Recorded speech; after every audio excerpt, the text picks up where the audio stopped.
పిల్లలిద్దరూ ప్రదక్షిణ చేయడం ప్రారంభిస్తారు.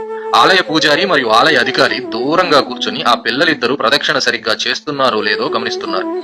ఇంతలో ఆలయ పూజారి ఆలయ అధికారి ఒక్కసారిగా ఆశ్చర్యపోయారు. ఆ ఇద్దరు పిల్లలతో పాటు కొత్తగా మూడో పిల్లవాడు కూడా ప్రదక్షిణం చేయడం గమనించారు. ఆ మూడో పిల్లవాడు మెరిసిపోతున్నాడు, మాటి మాటికి మాయమైపోతూ కనిపిస్తున్నాడు. ఇది గమనించిన ఆలయ అధికారి మెల్లగా వెళ్లి పిల్లల్ని సమీపించి ఆ మూడో పిల్లాడిని గట్టిగా పట్టుకునే ప్రయత్నం చేశాడు. అంతే, ఒక్కసారిగా మూడో పిల్లవాడు ఒక కాంతి రేఖగా మారిపోయి గర్భాలయంలోకి వెళ్లి మాయమైపోయాడు. అప్పుడు వెంటనే ఆలయ అధికారి ఆ ఇద్దరు పిల్లల్ని పిలిచి కూర్చోపెట్టి బుజ్జగిస్తూ అసలు ఏం జరిగిందిరా అని అడిగాడు. అప్పుడు ఆ ఇద్దరు పిల్లలు అరుణాచలేశ్వరునికి వీళ్లకి మధ్య జరిగిన ఒప్పందం గురించి చెబుతారు.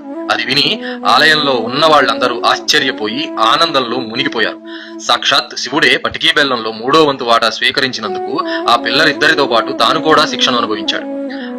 అరుణాచల ఆలయంలో సాక్షాత్ అరుణాచలేశ్వరుడు ఉన్నాడు అని చెప్పటానికి ఇంతకంటే పెద్ద సాక్ష్యం మనకు ఏం కావాలి?